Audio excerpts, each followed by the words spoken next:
Oi, pessoal!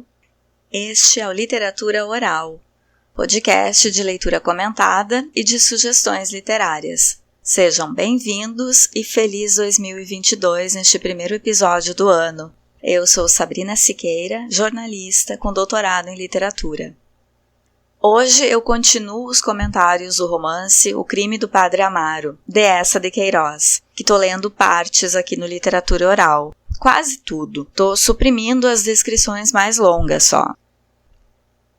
No último episódio, uma reunião de carolas na casa da Joaneira dá o tom de como é aquela comunidade. Muita influência da igreja, uma fé meio exagerada das beatas e a convivência de padres na casa da Joaneira e da Amélia. Amélia cresce no meio de padres e no ambiente da igreja, mas é tudo temperado de uma certa perniciosidade e um pseudo-moralismo. A gente viu sobre o passado da Amélia, que não lembra do pai, só lembra de padres frequentando a casa dela até altas horas. Ela sofreu uma decepção amorosa e pensou em ser freira, até porque tem muita intimidade com o ambiente religioso. Está noiva de João Eduardo, que é uma personagem que destoa por ser a voz da ciência dentro do romance. Com este romance, Queiroz está expondo inconsistências e falhas da igreja da época e apontando a influência do clero na formação de Portugal. Com isso, o autor reafirma o ideal realista de que a arte e os artistas sejam engajados na realidade social. Então, te inscreve no canal, deixa teu like e vamos à leitura.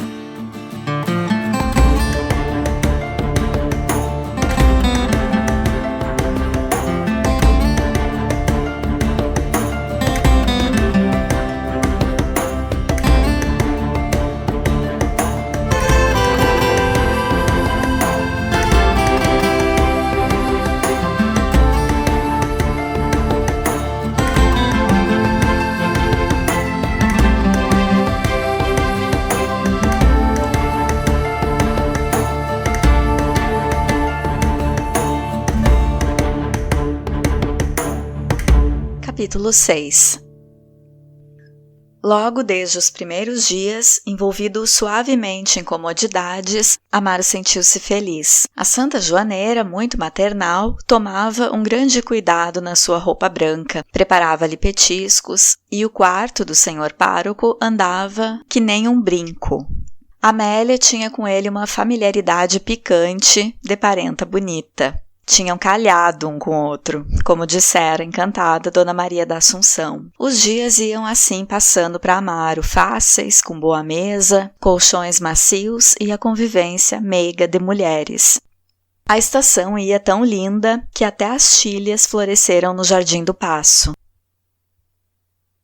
E depois as longas tristezas da casa do tio da Estrela, dos desconsolos do seminário e do áspero inverno na gralheira, aquela vida em Leiria era para Amaro como uma casa seca e abrigada, onde o alegre lume estala e a sopa cheirosa fumega, depois de uma noite de jornada na serra sob trovões e chuveiros.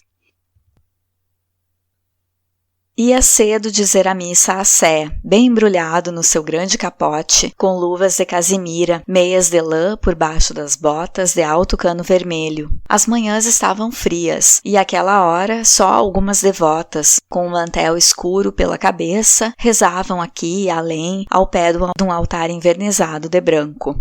Entrava logo na sacristia, revestia-se depressa, batendo os pés no lajedo, enquanto o sacristão pachorrento contava as novidades do dia.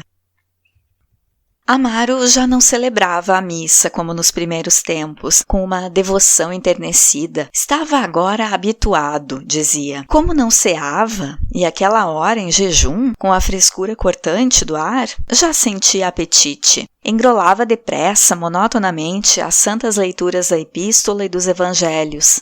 Por trás, o sacristão, com os braços cruzados, passava vagarosamente a mão pela sua espessa barba bem rapada, olhando de revés para a Casimira França, mulher do carpinteiro da Sé, muito devota, que ele trazia de olho desde a Páscoa.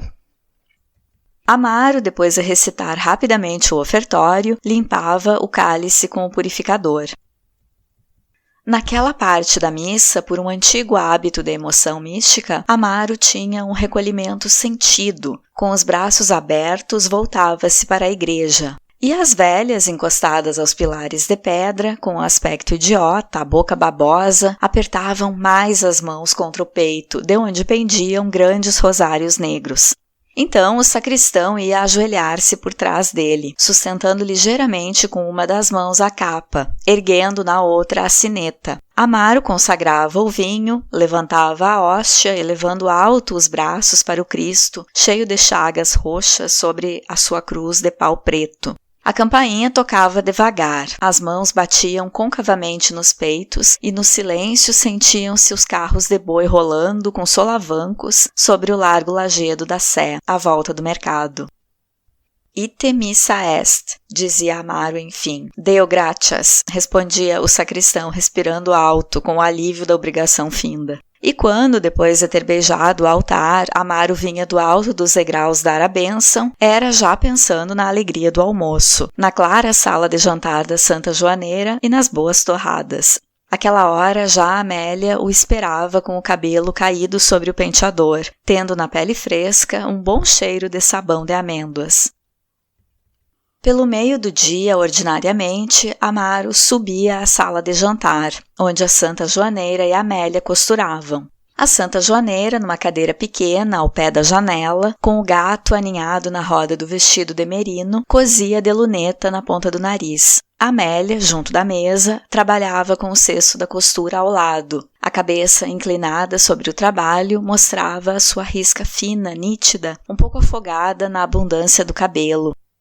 Seus grandes brincos de ouro, em forma de pingos de cera, oscilavam, e o seu peito cheio respirava devagar. Às vezes, cravando a agulha na fazenda, espreguiçava-se devagarinho, sorria cansada. Então, Amaro gracejava. Ah, preguiçosa, preguiçosa, olha que mulher de casa. Ela ria, conversavam.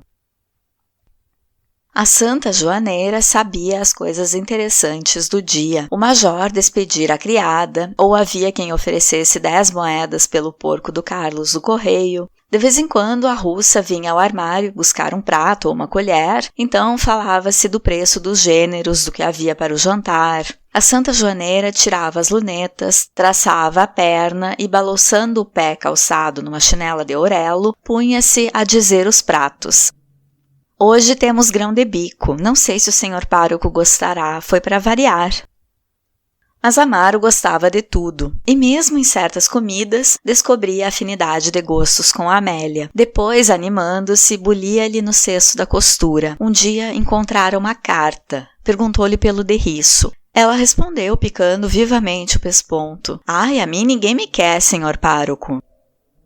Não é tanto assim, acudiu ele, mas suspendeu-se, muito vermelho, afetando tossir. Amélia, às vezes, fazia-se muito familiar. Um dia mesmo, pediu-lhe para sustentar nas mãos uma meadinha de retrós que ela ia dobrar. Deixe falar, senhor pároco, exclamou a Santa Joaneira. Ora, a tolice, isto em se lhe dando confiança. Mas Amaro prontificou-se, rindo, todo contente. Ele estava ali para o que quisessem. Era mandarem, e as duas mulheres riam, de um riso cálido, enlevadas àquelas maneiras do senhor pároco, que até tocavam o coração. Às vezes Amélia pousava a costura e tomava o gato no colo. Amaro chegava-se, corria a mão pela espinha do maltês que se arredondava, fazendo um ronron de gozo. Gostas? Dizia ela ao gato, um pouco corada, com os olhos muito ternos. E a voz de Amaro murmurava, perturbada, bichaninho gato, bichaninho gato. Depois a Santa Joaneira erguia-se para dar o remédio à idiota ou ir parlar à cozinha. Eles ficavam sós, não falavam, mas os seus olhos tinham um longo diálogo mudo, que os ia penetrando da mesma languidez dormente. Então Amélia cantarolava baixo o adeus ou o descrente. Amaro acendia o seu cigarro e escutava, bamboleando a perna. É tão bonito isso, dizia.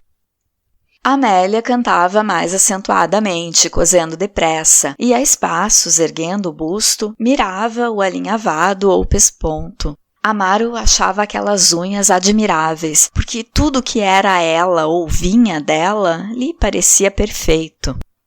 Gostava da cor dos seus vestidos, do seu andar, do modo de passar os dedos pelos cabelos e olhava até com ternura para as saias brancas que ela punha a secar à janela do seu quarto, enfiadas numa cana. Nunca estivera assim na intimidade de uma mulher. Quando percebia a porta do quarto dela entreaberta, ia resvalar para dentro olhares gulosos, como para perspectivas de um paraíso. Um saiote pendurado, uma meia estendida, uma liga que ficara sobre o baú, eram como revelações da sua nudez, que lhe faziam cerrar os dentes, todo pálido. E não se saciava de a ver falar, rir, andar com as saias muito engomadas que batiam as ombreiras das portas estreitas.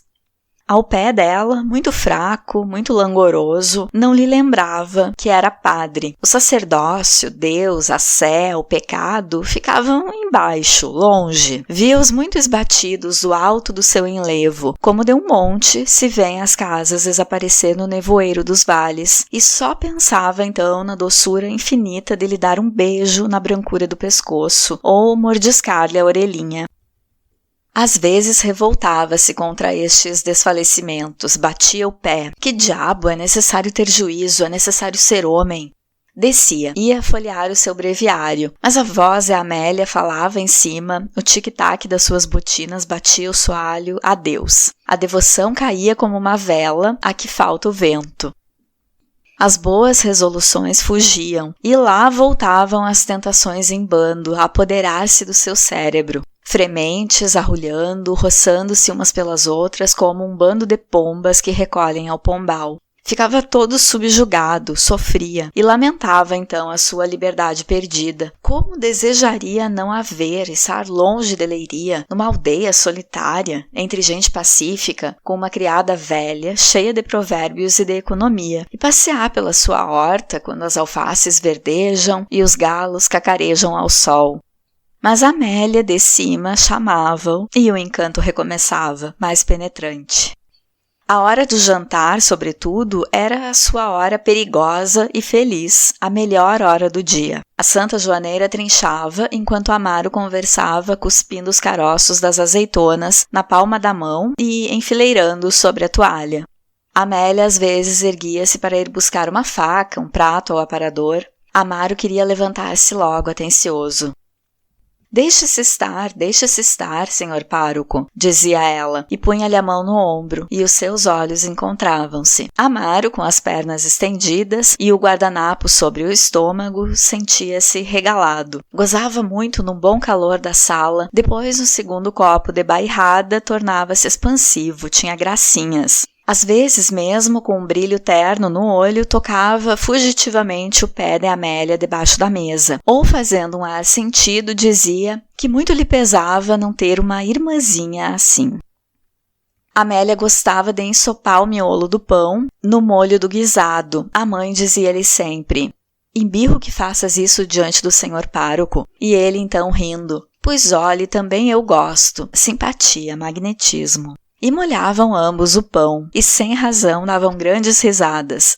Mas o crepúsculo crescia, a russa trazia o candeeiro. O brilho dos copos e das louças alegrava Amaro, enternecia-o mais, chamava a Santa Joaneira mamã. Amélia sorria de olhos baixos, trincando com a ponta dos dentes cascas de tangerina. Daí a pouco vinha o café. E o padre Amaro ficava muito tempo partindo nozes com as costas da faca e quebrando a cinza do cigarro na borda do pires. Àquela hora aparecia sempre o cônego Dias. Sentiam-no subir pesadamente, dizendo da escada: "Licença para 2. Era ele a cadela, a trigueira. "Ora, Nosso Senhor vos dê muito boas noites", dizia assomando à porta. "Vai a gotinha de café, senhor cônego?" perguntava logo a Santa Joaneira. Ele sentava-se, exalando um profundo uf. "Vá lá a gotinha do café." E batendo no ombro do pároco, olhando para a Santa Joaneira: "Então, como vai cá o seu menino?" Riam. Vinham as histórias do dia. O cônego costumava trazer no bolso o Diário Popular. Amélia interessava-se pelo romance. A Santa Joaneira pelas correspondências amorosas nos anúncios. "Ora, vejam que pouca vergonha", dizia ela, deliciando-se. Amaro então falava de Lisboa, de escândalos que lhe contara a tia, dos fidalgos que conhecera em casa do senhor conde de Ribamar. Amélia, enlevada, escutava-o com os cotovelos sobre a mesa, roendo vagarosamente a ponta do palito. Depois do jantar, iam visitar a entrevada. A lamparina esmorecia à cabeceira da cama, e a pobre velha, com uma medonha touca de rendas negras que tornava mais lívida sua carinha engelhada, como uma maçã reineta, fazendo debaixo da roupa uma saliência quase imperceptível, fixava em todos com susto os seus olhinhos côncavos e chorosos. É o senhor pároco, tia Gertrudes, gritava-lhe Amélia ao ouvido. Vem ver como está. A velha fazia um esforço e com uma voz gemida. Ah, é o menino, diziam rindo. E a velha ficava a murmurar, espantada. É o menino, é o menino. Pobre de Cristo, dizia Amaro, pobre de Cristo, Deus lhe deu uma boa morte. E voltavam para a sala de jantar, onde o cônego Dias, todo enterrado na velha poltrona de chita verde, com as mãos cruzadas sobre o ventre, dizia logo: Ora, vá um bocadinho de música, pequena. Amélia ia sentar-se ao piano. Ó, filha, toca o adeus, recomendava a Santa Joaneira, começando a sua meia. E Amélia ferindo o teclado. A sua voz arrastava-se com melancolia. E Amaro, soprando o fumo do cigarro, sentia-se todo enleado num sentimentalismo agradável. Quando descia para o seu quarto à noite, ia sempre exaltado. Punha-se então a ler os Cânticos a Jesus, tradução do francês publicada pela Sociedade das Escravas de Jesus. É uma obrinha beata, escrita com um lirismo equívoco, quase torpe, que dá à oração a linguagem da luxúria. Jesus é invocado, reclamado com as sofreguidões balbuciantes de uma concupiscência alucinada. Ó, vem, amado do meu coração, corpo adorável, minha alma impaciente quer-te. Amo-te com paixão e desespero. Abrasa-me, queima-me, vem, esmaga-me, possui-me. E um amor divino, ora grotesco pela intenção, ora obsceno pela materialidade. Geme, ruge, declama assim, em 100 páginas inflamadas, onde as palavras gozo, delícia, delírio, êxtase voltam a cada momento com uma persistência histérica. E depois de monólogos frenéticos, de onde se exala um bafo de cio místico, vem então imbecilidades de sacristia, notazinhas beatas resolvendo casos difíceis de jejuns e orações para as dores do parto. Um bispo aprovou aquele livrinho bem impresso, e as educandas leem-no no convento. É beato e excitante, tem as eloquências do erotismo, todas as pieguices da devoção. Encaderna-se em marroquim e dá-se às confessadas. É a cantárida canônica. Amaro lia até tarde, um pouco perturbado por aqueles períodos sonoros, túmidos de desejo, e no silêncio, por vezes, sentia em cima ranger o leito de Amélia. O livro escorregava-lhe das mãos, encostava a cabeça às costas da poltrona, cerrava os olhos e parecia-lhe vê-la em colete diante do toucador, desfazendo as tranças, ou curvada, desapertando as ligas, e o decote da sua camisa, entreaberta, descobria os 2 seios muito brancos.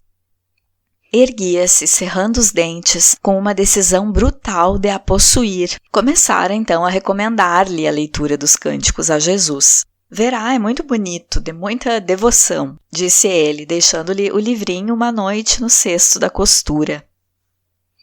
Ao outro dia, ao almoço, Amélia estava pálida, com as olheiras até o meio da face. Queixou-se de insônia, de palpitações. E então, gostou dos cânticos? Muito, orações lindas, respondeu. Durante todo esse dia não ergueu os olhos para Amaro. Parecia triste e sem razão. Às vezes o rosto abrasava-se-lhe de sangue. Os piores momentos para Amaro eram as segundas e quartas-feiras, quando João Eduardo vinha passar as noites em família. Até às 9 horas o pároco não saía do quarto, e quando subia para o chá, desesperava-se de ver o escrevente embrulhado no seu chale manta, sentado junto de Amélia. Ai, o que estes 2 têm para ir paurado, senhor pároco, dizia a Santa Joaneira.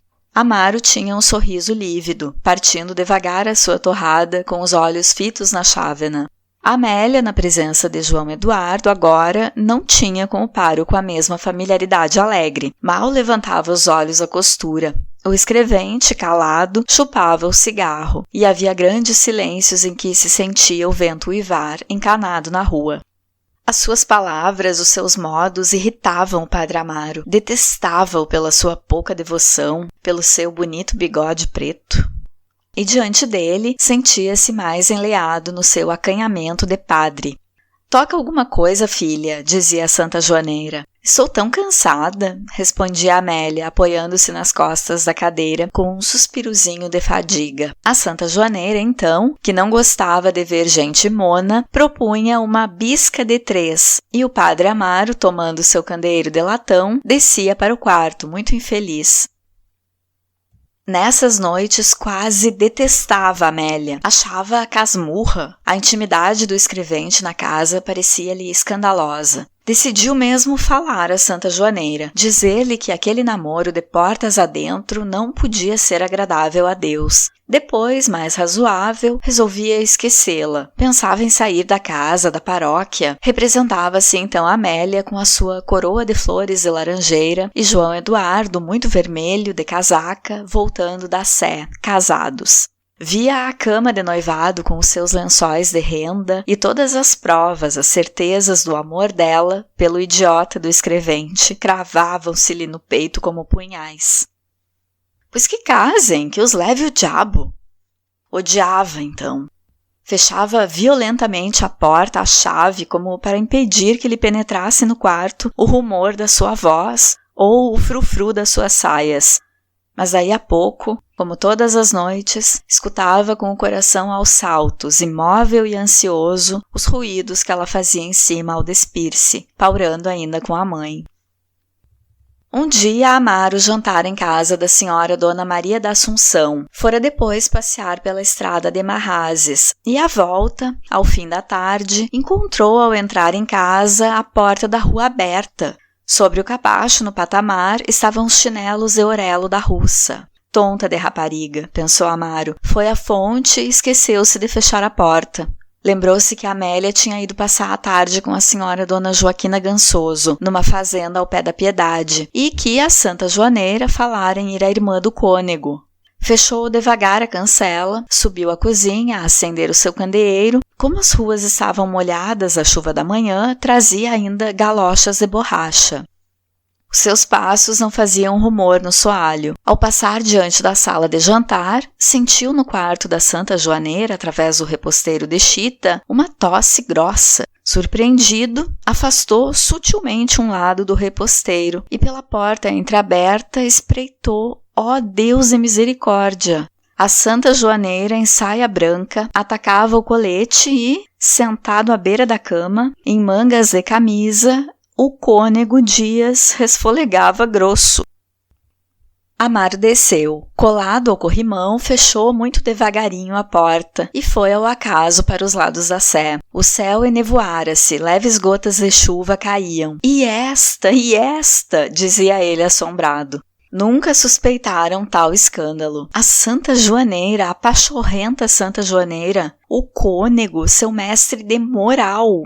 E era um velho, sem os ímpetos do sangue novo, já na paz que lhe deveriam ter dado a idade, a nutrição, as dignidades eclesiásticas, que faria então um homem novo e forte, que sente uma vida abundante no fundo das suas veias reclamar e arder.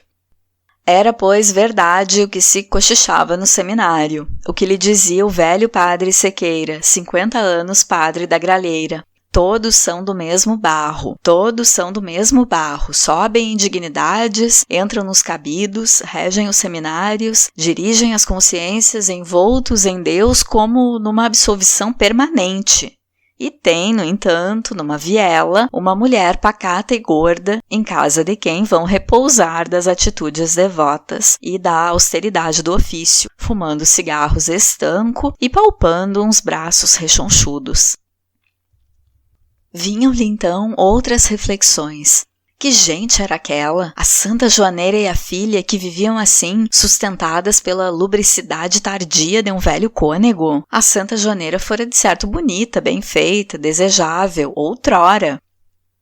Por quantos braços teria passado até chegar, pelos declives da idade, aqueles amores senis e mal pagos? As duas mulherinhas, que diabo, não eram honestas? Recebiam hóspedes, viviam da concubinagem. Amélia ia sozinha à igreja, às compras, à fazenda, e com aqueles olhos tão negros, talvez já tivesse tido um amante. Resumia, filiava certas recordações. Um dia que ela lhe estivera mostrando na janela da cozinha um vaso de rainúnculos, tinham ficado a sós e ela, muito corada, pusera-lhe a mão sobre o ombro e os seus olhos reluziam e pediam. Outra ocasião, ela roçara-lhe o peito pelo braço. A noite caíra, com uma chuva fina. Amaro não a sentia, caminhando depressa, cheio de uma só ideia deliciosa que o fazia tremer. Ser o amante da rapariga, como o cônego era o amante da mãe. Imaginava já a boa vida escandalosa e regalada, enquanto em cima, a grossa Santa Joaneira beijocasse o seu cônego cheio de dificuldades asmáticas, a Amélia desceria ao seu quarto, pé ante pé, apanhando as saias brancas com um chale sobre os ombros nus. Com que frenesia esperaria, e já não sentia por ela o mesmo amor sentimental, quase doloroso. Agora, a ideia muito magana dos dois padres e as duas concubinas de panelinha dava àquele homem amarrado pelos votos uma satisfação depravada. Ia aos pulinhos pela rua, que pechincha de casa. A chuva caía grossa. Quando entrou, havia já luz na sala de jantar. Subiu. "Ih, vem com frio", disse-lhe Amélia, sentindo ao apertar-lhe a mão a umidade da névoa. Sentada à mesa, costurava com um chale manta pelos ombros. João Eduardo, ao pé, jogava a bisca com a Santa Joaneira. Amaro sentou-se um pouco embaraçado. A presença do escrevente dera-lhe, de repente, sem saber porquê, o duro choque de uma realidade antipática. E todas as esperanças que lhe tinham vindo a dançar numa sarabanda na imaginação encolhiam-se, uma a uma, murchavam, vendo ali Amélia ao pé do noivo, curvada sobre uma costura honesta, com o seu escuro vestido afogado, junto do candeeiro de família. E tudo em redor lhe parecia como mais recatado, as paredes com o seu papel de ramagens verdes, o armário cheio de louça luzidia da vista alegre, o simpático e bojudo pote de água, o velho piano mal firme nos seus 3 pés torneados, o paliteiro tão querido de todos, um cupido rechonchudo com um guarda-chuva aberto, eriçado de palitos, e aquela tranquila bisca jogada com os gichotes clássicos, tudo tão decente. Afirmava-se então nas grossas roscas do pescoço da Santa Joaneira, como para descobrir nelas as marcas das beijocas do cônego. "Ah, tu, não há dúvida, és uma barregã de clérigo. Mas Amélia, com aquelas longas pestanas descidas, o beiço tão fresco, ignorava de certo as libertinagens da mãe, ou experiente, estava bem resolvida a estabelecer-se solidamente na segurança de um amor legal. E Amaro, da sombra, examinava longamente como para se certificar na palidez do seu rosto, da virgindade do seu passado. "Cansadinho, senhor pároco, hein?" disse a Santa Joaneira. E para João Eduardo: "Trunfo, faz favor, seu cabeça no ar." O escrevente, namorado, distraía-se. "É o senhor a jogar", dizia-lhe a Santa Joaneira a cada momento. Depois ele esquecia-se de comprar cartas. "Ah, menino, menino", dizia ela com a sua voz pachorrenta, "que lhe puxa essas orelhas." Amélia ia cozendo com a cabeça baixa. E Amaro irritava-se daqueles olhos fixos na costura, daquele casaco amplo, escondendo a beleza que mais apetecia nela, e nada a esperar. Nada dela lhe pertenceria, nem a luz daquelas pupilas, nem a brancura daqueles peitos. Queria casar e guardava tudo para o outro, o idiota, que sorria baboso, jogando paus. Odiou, então, de um ódio complicado de inveja ao seu bigode negro e ao seu direito de amar. "Está incomodado, senhor pároco?" perguntou Amélia, vendo-o mexer-se bruscamente na cadeira. "Não", disse ele secamente. "Ah", fez ela com um leve suspiro, picando rapidamente o pesponto. O escrevente, baralhando as cartas, começara a falar de uma casa que queria alugar. A conversa caiu sobre arranjos domésticos. Traz-me luz, gritou Amaro à russa. Desceu para o seu quarto, desesperado. Pôs a vela sobre a cômoda, o espelho estava defronte, e a sua imagem apareceu-lhe. Sentiu-se feio, ridículo com a sua cara rapada, a volta hirta como uma coleira, e por trás a coroa hedionda. Comparou-se instintivamente com o outro, que tinha um bigode, o seu cabelo todo, a sua liberdade.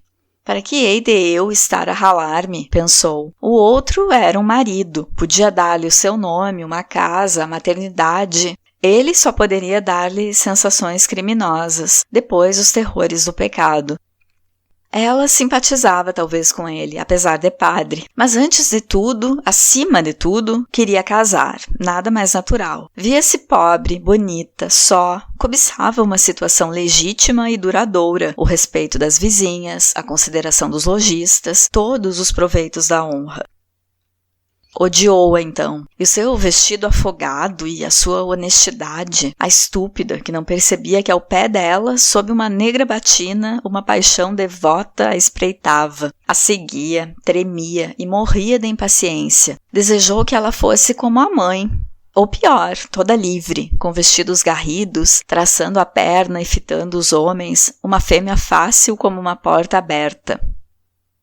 Boa, estou a desejar que a rapariga fosse uma desavergonhada, pensou, recaindo em si um pouco envergonhado. Está claro, não podemos pensar em mulheres decentes, temos que reclamar prostitutas. Bonito dogma. Abafava, abriu a janela. O céu estava tenebroso, a chuva cessara, o piar das corujas na misericórdia cortava só o silêncio. Enterneceu-se então com aquela escuridão, aquela mudez de vila adormecida, e sentiu subir outra vez, das profundidades do seu ser, o amor que sentira ao princípio por ela, muito puro, de um sentimentalismo devoto. Via a sua linda cabeça, de uma beleza transfigurada e luminosa, destacar da negrura espessa do ar, e toda a sua alma foi para ela num desfalecimento de adoração, como no culto a Maria e na saudação angélica. Pediu-lhe perdão ansiosamente de a ter ofendido. Disse-lhe alto: és uma santa, perdoa. Foi um momento muito doce de renunciamento carnal, e espantado quase daquelas delicadezas de sensibilidade que descobria subitamente em si, pôs-se a pensar com saudade que, se fosse um homem livre, seria um marido tão bom, adorável, delicado, dengueiro, sempre de joelhos, todo de adorações. Como amaria o seu filho, muito piquerroxinho, a puxar-lhe as barbas. A ideia daquelas felicidades inacessíveis, os olhos arrasaram-se de lágrimas. Amaldiçoou num desespero a pega da marquesa que o fizera padre e o bispo que o confirmara. Prenderam-me, dizia, um pouco desvairado.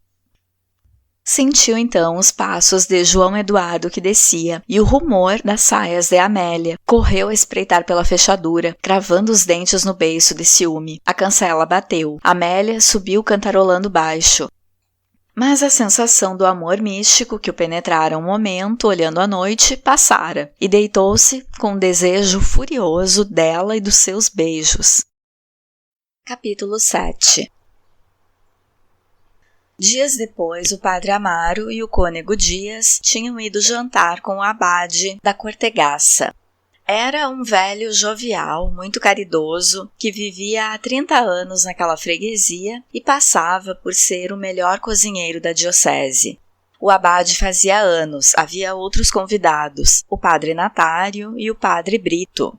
O padre Natário vivia com 2 sobrinhas órfãs, declarava-se extremoso por elas. Gabava-lhes sempre a virtude e costumava chamar-lhes as 2 rosas do seu canteiro. O padre Brito era o padre mais estúpido e mais forte da diocese. Tinha o aspecto, os modos, a forte vida de um robusto beirão que maneja bem o cajado, emborca um almude de vinho e nas sestas quentes de junho atira brutalmente as raparigas para cima das medas de milho. Quando iam sentar-se à mesa, chegou o libaninho, todo azafamado, gingando muito, com a sua calva suada, exclamando logo em tons agudos: Ai, filhos, desculpem-me, demorei-me mais um bocadinho. Passei pela igreja de Nossa Senhora de Ermida, estava o padre Nunes a dizer uma missa de intenção. Ai, filhos, papeia logo, venho mesmo consoladinho. A Gertrudes, a velha e possante ama do abade, entrou então com uma vasta terrina do caldo de galinha, e o Libaninho, saltitando em redor dela, começou seus gracejos. Ai, Gertrudinhas, quem tu fazias feliz bem eu sei. A velha aldeã ria com o seu espesso riso bondoso que lhe sacudia a massa do seio. Olha que arranjo me aparece agora pela tarde. Ai, filha, as mulheres querem-se como as peras, maduras e de 7 cotovelos, então é que é chupá-las. Os padres gargalharam e alegremente acomodaram-se à mesa. O jantar fora todo cozinhado pelo abade. Logo a sopa, as exclamações começaram. Sim, senhor famoso, disto nem no céu, bela coisa. O excelente abade estava escarlate de satisfação. Era, como dizia o senhor Chantre, um divino artista. Sabia inúmeras receitas, era inventivo. Vivia tão absorvido pela sua arte que lhe acontecia nos sermões de domingo dar aos fiéis ajoelhados para receberem a palavra de Deus conselhos sobre o bacalhau guisado. E ali vivia feliz com a sua velha Gertrudes, de muito bom paladar também, com o seu quintal de ricos legumes, sentindo uma só ambição na vida, ter um dia a jantar o bispo. O tlim-tlim dos copos, o ruído das facas animava a velha sala, de teto de carvalho defumado, de uma alegria desusada, e o Libaninho devorava, dizendo pilhérias. Um pobre, então, viera à porta rosnar lamentosamente Padre Nossos, e enquanto Gertrudes lhe metia no alforge metade de uma broa, os padres falaram dos bandos de mendigos que agora percorriam as freguesias. Muita pobreza por aqui, muita pobreza, dizia o bom abade. Ó dias, mais este bocadinho de asa. Muita pobreza, mas muita preguiça, considerou duramente o padre Natário. Em muitas fazendas sabia ele que havia falta de jornaleiros e viam-se marmanjos, rijos como pinheiros, a choramingar Padre Nossos pelas portas. Súcia de mariolas, resumiu. Deixe lá, padre Natário, deixe lá, disse o abade. Olhe que há pobreza deveras. Por aqui há famílias, homem, mulher e 5 filhos, que dormem no chão como porcos e não comem senão ervas.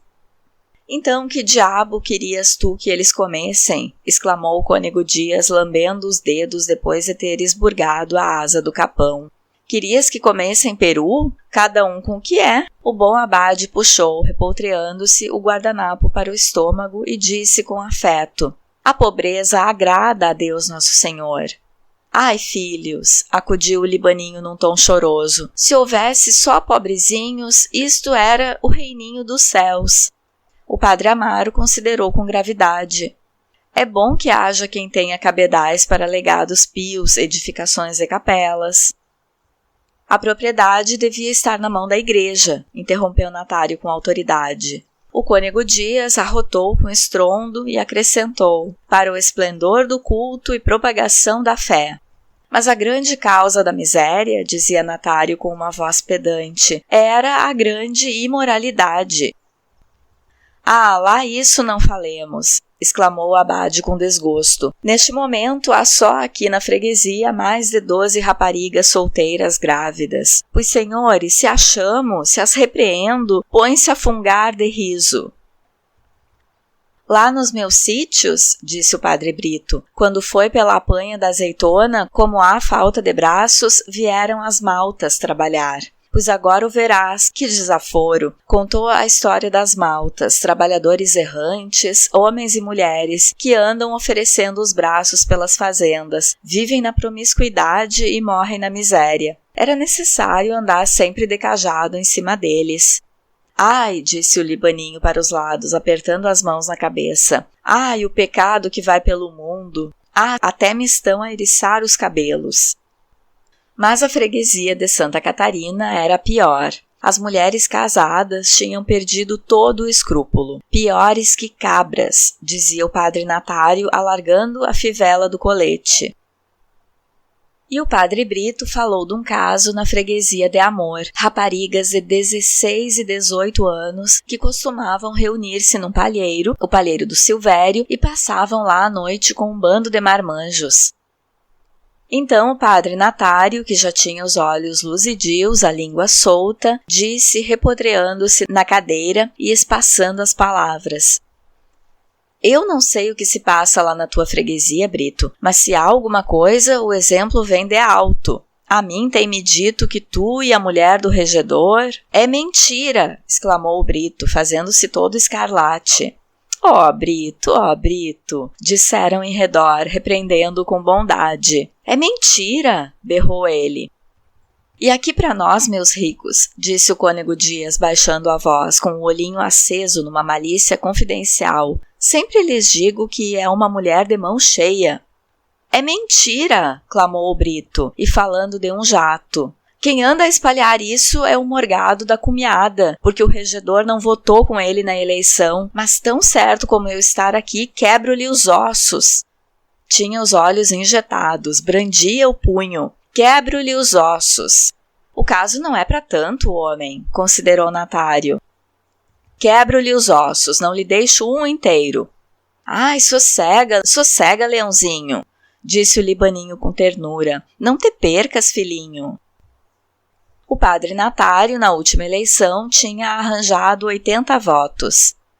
Cáspite, disseram. Imaginem vocês como? Com um milagre. Com um milagre? Repetiram espantados. Sim, senhores. Tinha-se entendido com um missionário e na véspera da eleição receberam-se na freguesia cartas vindas do céu e assinadas pela Virgem Maria, pedindo com promessas de salvação e ameaças do inferno votos para o candidato do governo. De chupeta, hein? De mão cheia, disseram todos. Só Amaro parecia surpreendido. Homem, disse o abade com ingenuidade, disso é que eu cá precisava. Eu então tenho de andar aí a estafar-me de porta em porta, e sorrindo bondosamente. Com o que se faz alguma coisita é com o relaxe da côngrua. E com a confissão, disse o padre Natário. A coisa então vai pelas mulheres, mas vai segura. Da confissão tira-se grande partido. O padre Amaro, que estivera calado, disse gravemente: Mas, enfim, a confissão é um ato muito sério, e servir assim para as eleições. O padre Natário, que tinha 2 rosetas escarlates na face e gestos excitados, soltou uma palavra imprudente. Pois o senhor toma a confissão a sério? Houve uma grande surpresa. Se tomo a confissão a sério? Gritou o padre Amaro, recuando a cadeira com os olhos arregalados. Ora essa, exclamaram. Ó Natário, ó menino. O padre Natário, exaltado, queria explicar, atenuar. Escutem, criaturas de Deus, eu não quero dizer que a confissão seja uma brincadeira, irra. Eu não sou pedreiro livre. O que eu quero dizer é que é um meio de persuasão, de saber o que se passa, de dirigir o rebanho para aqui ou para ali. E quando é para o serviço de Deus, é uma arma. Aí está o que é. A absolvição é uma arma. Uma arma, exclamaram. O abade protestava, dizendo: Ó Natário, ó filho, isso não. O libaninho tinha se benzido e dizia: Tinha já um tal terror que até lhe tremiam as pernas. Natário irritou-se. Então, talvez me queiram dizer, gritou, que qualquer de nós, pelo fato de ser padre, porque o bispo lhe impôs 3 vezes as mãos, tem missão direta de Deus? É Deus mesmo para absolver? De certo, exclamaram, de certo. A confissão é a essência mesma do sacerdócio, soltou o padre Amaro com gestos escolares, fulminando Natário. Leia Santo Inácio, leia São Tomás. Anda-me com ele, gritava o libaninho pulando na cadeira, apoiando Amaro. Ó senhores, berrou Natário furioso com a contradição. O que eu quero é que me respondam a isto. E voltando-se para Amaro, o senhor, por exemplo, que acaba de almoçar, que comeu o seu pão torrado, tomou o seu café, fumou o seu cigarro e que depois se vai sentar no confessionário, às vezes preocupado com negócios de família, ou com faltas de dinheiro, ou com dores de cabeça, ou com dores de barriga. Imagina o senhor que está ali como um Deus para absolver? O argumento surpreendeu. O cônego Dias, pousando o talher, ergueu os braços e com uma solenidade cômica exclamou: mas a Gertrudes entrava com a larga travessa do arroz doce. Não falemos mais nessas coisas, não falemos nessas coisas, disse logo prudentemente o abade. Vamos ao arrozinho. Gertrudes, dá cá a garrafinha do Porto. Natário, debruçado sobre a mesa, ainda arremessava argumentos a Amaro. Absolver é exercer a graça. A graça só é atributo de Deus. Em nenhum autor encontro que a graça seja transmissível. Logo, ponho 2 objeções, gritou Amaro, com o dedo em riste, em atitude de polêmica. Ó filhos, acudiu o bom abade aflito. Deixem essa batina, que até nele sabe o arrozinho. Serviu o vinho do Porto para os acalmar, enchendo os copos devagar, com as precauções clássicas. 1815, dizia, disto não se bebe todos os dias.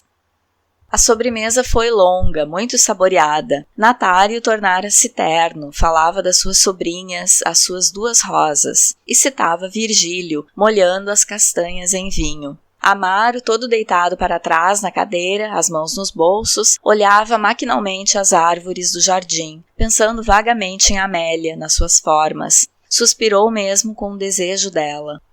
Mas Natário começara a discutir com o cônego história eclesiástica e, muito questionador, voltou aos seus argumentos vagos sobre a doutrina da graça. Afirmava que um assassino, um parricida, poderia ser canonizado, se tivesse revelado o estado de graça. Divagava com frases de escola em que se lhe pegava a língua. Citou santos que tinham sido escandalosos, outros que pela sua profissão deviam ter conhecido, praticado, amado o vício. Eram 3 horas. Ao erguer-se, todos cambaleavam um pouco, arrotando formidavelmente, com risadas espessas. Só Amaro tinha a cabeça lúcida, as pernas firmes, e sentia-se muito terno. Pois agora, colegas, disse o abade, sorvendo o último gole de café, o que está a calhar é um passeio à fazenda, para esmoer, rosnou o cônego, erguendo-se com dificuldade. Vamos lá à fazenda do abade. E naquela serenidade da paisagem e da luz, os padres iam caminhando devagar, tropeçando um pouco, de olho aceso, estômago infartado, chacoteando e achando a vida boa. Mas pararam de repente. Natário, adiante, gritava com voz furiosa. Seu burro, você não vê, sua besta? Era à volta do atalho, tropeçara com um velho que conduzia uma ovelha, ia caindo, e ameaçava-o com o punho fechado numa raiva avinhada. Queira vossa senhoria perdoar, dizia humildemente o homem. Sua besta, berrava Natário com os olhos chamejantes. Que o racho! O homem balbuciava. Tinha tirado o chapéu. Viam-se os seus cabelos brancos, parecia ser um antigo criado da lavoura, envelhecido no trabalho. Era talvez avô, e curvado, vermelho de vergonha, encolhia-se com as sebes para deixar passar, no estreito caminho de carros, os senhores padres, joviais e excitados à vinhaça. Amaro não os quis acompanhar até a fazenda. Ao fim da aldeia, no cruzeiro, tomou pelo caminho de Sobros, voltou para Leiria. Olhe que é uma légua a cidade, dizia o abade. Eu mando-lhe aparelhar a égua, colega. Qual história, abade? A perninha é rija. E, traçando alegremente a capa, partiu cantarolando o adeus. Quando Amaro chegou próximo ao portão de carros, viu Amélia ao portão, que saudava, dizendo toda risonha. Então está-me a espantar o gado, senhor pároco? É a menina, que milagre é este? Ela fez-se um pouco vermelha. Vim à quinta com a dona Maria da Assunção, vim dar uma vista de olhos à fazenda. Então essa que é a quinta da dona Maria? e Amaro deu um passo para dentro do portão. Uma rua larga de velhos sobreiros, dando uma sombra doce, estendia-se até a casa que se entrevia no fundo, branquejando ao sol. A nossa fazenda fica do outro lado, mas entra-se também por aqui. Sim, senhor, parece uma boa propriedade, considerava o pároco. Venha ver a nossa fazenda, disse Amélia. É uma migalhinha de terra, mas para fazer uma ideia. Amélia a cada momento parava, explicava a quinta. Ali ia semear-se cevada. Além havia de ver o cebolinho, estava muito bonito. Amaro ouvia-a falar com a cabeça baixa, olhando-a de lado. A sua voz, naquele silêncio dos campos, parecia-lhe mais rica, mais doce. O grande ar dava-lhe uma cor mais picante às faces. O seu olhar rebrilhava. Para saltar umas lamas tinha apanhado o vestido, e a brancura da meia que ele entreviu perturbou-o como um começo da sua nudez.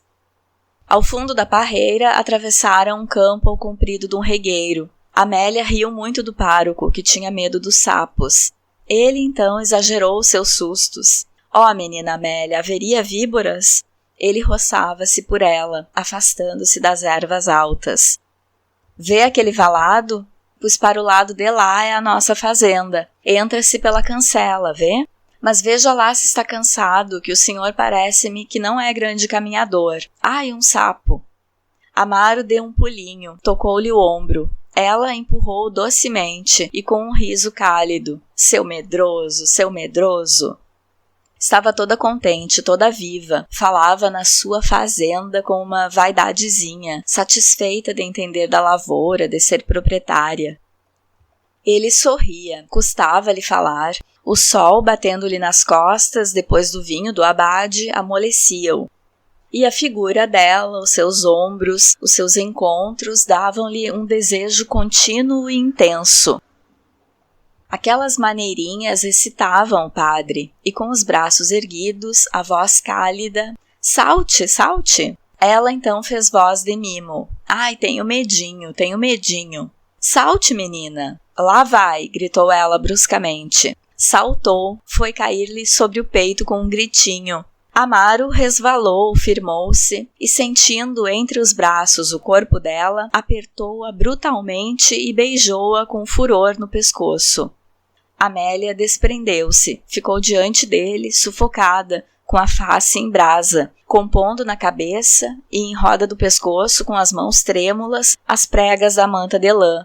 Amaro disse-lhe, Améliazinha. Mas ela, de repente, apanhou os vestidos, correu ao comprido do valado. Amaro, com grandes passadas, seguiu-a atarantado. Quando chegou à cancela, Amélia falava ao caseiro, que aparecia com a chave. Amaro, de cabeça baixa, seguia muito murcho. Ao pé de casa, Amélia parou, fazendo-se vermelha, compondo sempre a manta em redor do pescoço. Antônio, disse, ensine o portão ao senhor pároco. Muito boas tardes, senhor pároco. E através das terras úmidas correu para o fundo da quinta, para os lados do olival. Estava há muito namorada do padre, e às vezes só no seu quarto desesperava-se por imaginar que ele não percebia nos seus olhos a confissão do seu amor. Desde os primeiros dias, apenas o ouvia pela manhã pedir debaixo o almoço, sentia uma alegria penetrar todo o seu ser sem razão. Punha-se a cantarolar com uma volubilidade de pássaro. Depois via-o um pouco triste. Por quê? Não conhecia o seu passado. E, lembrada do frade de Évora, pensou que ele se fizera padre por um desgosto de amor. Idealizou-o, então. Supunha-lhe uma natureza muito terna. Desejou tê-lo como confessor. Como seria estar ajoelhada aos pés dele no confessionário, vendo de perto seus olhos negros, sentindo a sua voz suave falar do paraíso. Gostava muito da frescura da sua boca. Fazia-se pálida a ideia de o poder abraçar na sua longa batina preta. Quando Amaro saía, ia ao quarto dele, beijava a travesseirinha, guardava os cabelos curtos que tinham ficado nos dentes do pente. As faces abrasavam-se-lhe quando ouvia tocar a campainha. Se Amaro jantava fora com o cônego Dias, estava todo o dia impertinente. Ralhava com a russa, às vezes mesmo dizia mal dele, que era casmurro, que era tão novo que nem inspirava respeito. Quando ele falava de alguma nova confessada, amoava, com ciúme pueril. A sua antiga devoção renascia, cheia de um fervor sentimental. Sentia um vago amor físico pela igreja. Desejaria abraçar com pequeninos beijos demorados o altar, o órgão, o missal, os santos, o céu, porque não os distinguia bem de Amaro e pareciam-lhe dependências da sua pessoa. Lia o seu livro de missa pensando nele como no seu Deus particular. E Amaro não sabia, quando passeava agitado pelo quarto, que ela, em cima, o escutava, regulando as palpitações do seu coração pelas passadas dele, abraçando o travesseiro, toda desfalecida de desejos, dando beijos no ar, onde se lhe representavam os lábios do pároco. A tarde caía quando Dona Maria e Amélia voltaram para a cidade. Amélia adiante, calada, chibatava sua burrinha, enquanto Dona Maria da Assunção vinha paurando com o moço da quinta, que segurava a arreata. Ao passarem junto à sé, tocou a Ave Maria, e Amélia, rezando, não podia destacar os olhos das cantarias da igreja tão grandiosamente erguidas, de certo para que ele ali celebrasse.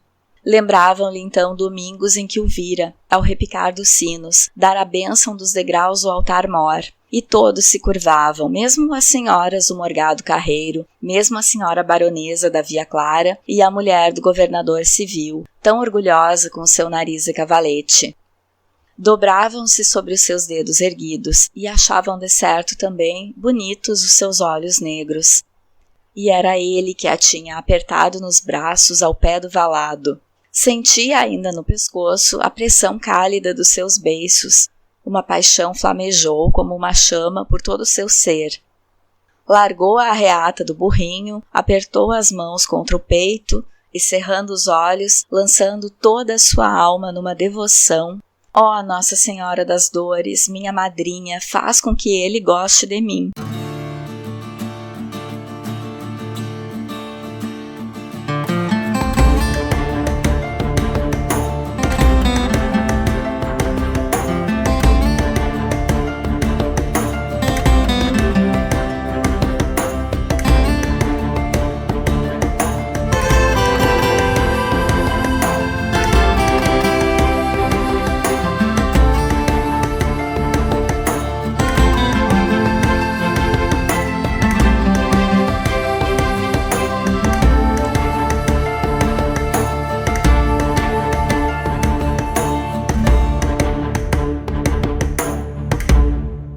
Na leitura de hoje, vimos que Amélia e Amaro têm convivido bastante e está acontecendo um clima entre os dois. Amaro chega a esquecer por alguns momentos que é padre, e ele é um padre sem vocação, daí fica mais fácil esquecer e se perder mesmo. Amaro assiste à amizade do cônego Dias com a Joaneira, lê livros em que a devoção assume um discurso equivocado. O livro Cânticos de Jesus, que quem traduz do francês, é um grupo chamado Escravas de Jesus. Pelo nome do grupo já dá para ter uma ideia do equívoco, por se considerarem escravas.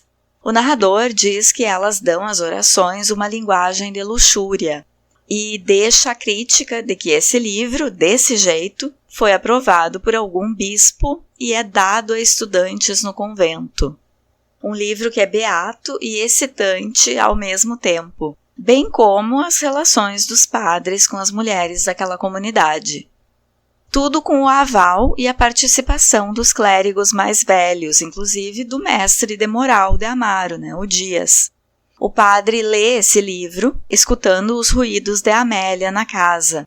E aí, que ideia que Amaro tem? Recomenda a leitura dos Cânticos de Jesus para ela. Não só recomenda, como deixa o livro para ela no cesto da costura. Um dia, Amaro está chegando em casa e surpreende Dias e Joaneira no quarto se vestindo. Putz, ele que já andava subindo pela parede, agora essa.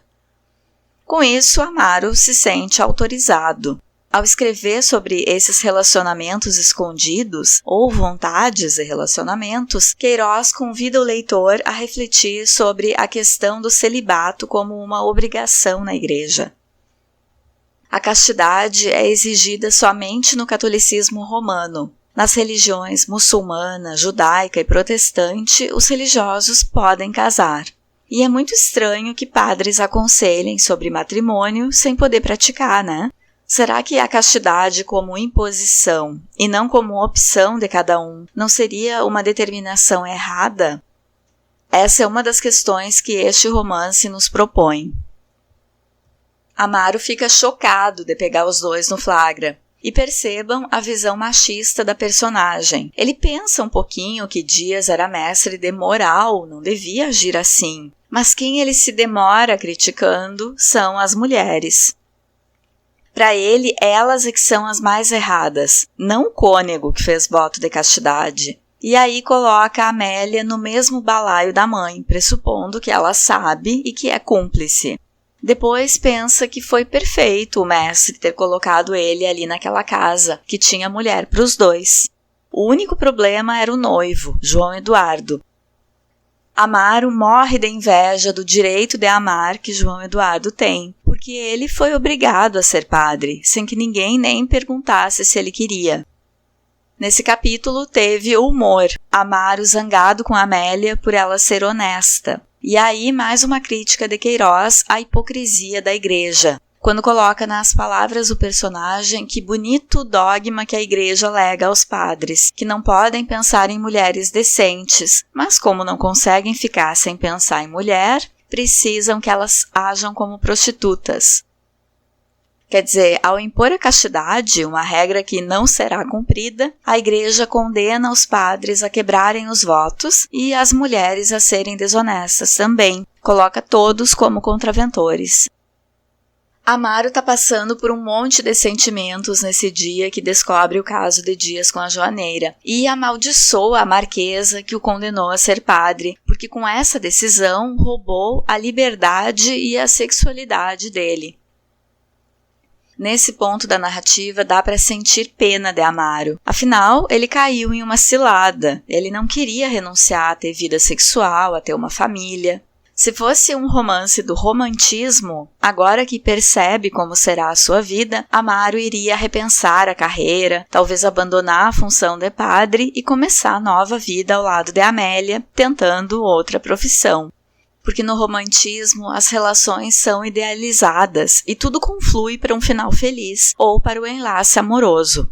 Mas aqui é realismo. O escritor está comprometido em fazer da narrativa um arauto de crítica social e as reações das personagens são mais próximas do que acontece na vida.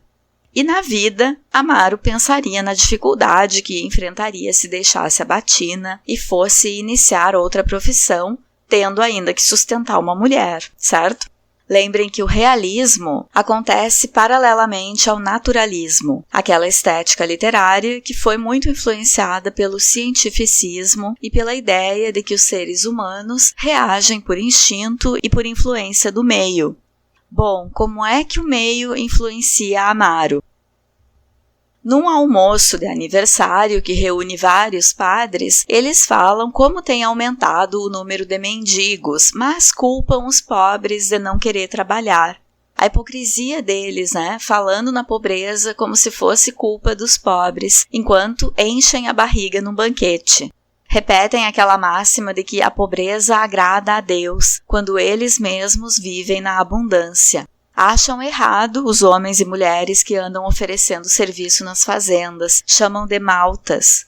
Falam que a causa da miséria é a imoralidade, quando entre eles a imoralidade corre solta.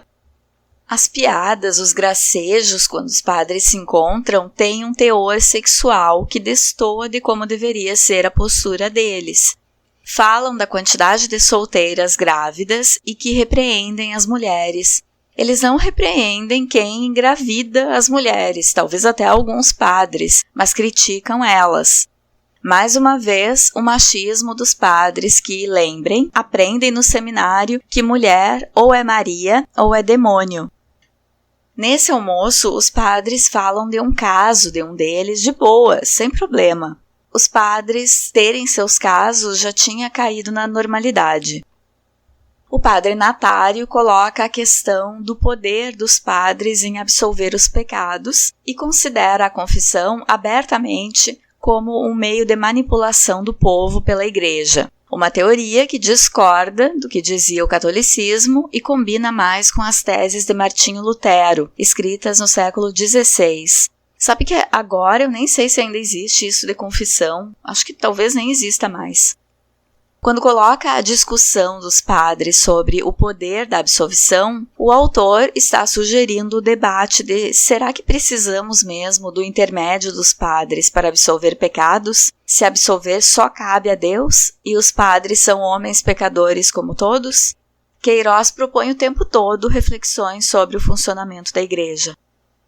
Amaro se surpreende de novo com eles contando de umas cartas que inventaram para convencer o povo a votar em determinado candidato e ameaças do inferno para quem não votasse, e que as cartas teriam vindo do céu assinadas por Maria. E o povo acreditou e votou como o padre queria. Quer dizer, eles enrolam as pessoas e o povo ignorante, morto de fome, faz o que as figuras religiosas mandam. Não muito diferente do que a gente vê agora. Em outubro, a gente tem eleição. Não vamos fazer como as pessoas deste romance, que acreditam que precisam votar no candidato que tem slogan da igreja, Deus acima de tudo, família. Vamos aprender com a literatura que por trás de um discurso embrulhado em boa fé, pode ter gente mal intencionada rindo da ignorância do povo. Rindo da inocência das pessoas em acreditar que Deus e os santos escolhem este ou aquele candidato. A gente tem que avaliar os candidatos pelo que eles já fizeram enquanto estiveram no poder e pensar no que é melhor para nós, não votar porque o pastor mandou, ou o padre, ou seja quem for. Eles dizem, os padres do romance, abertamente que usam a hora da confissão para manipular as mulheres. Eu não sei como Queiroz não teve que se exilar de Portugal depois de escrever essa história. O que restava da inocência de Amaro acabou nesse almoço. Se restava alguma crença na profissão de padre, na bondade da igreja, nesse almoço ele descobre que é tudo só moral de ocasião. É usurpar o povo em proveito próprio, é fazer conchavo com político que dê lucro para eles e transar a valer.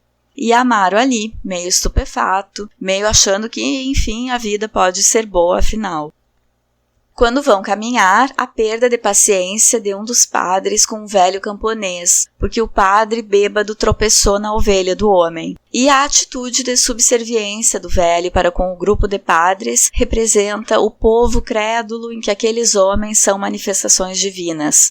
Essa cena do aniversário do abade serve para reforçar para o leitor como a Igreja Católica estava corrompida naquele cenário, com valores distorcidos.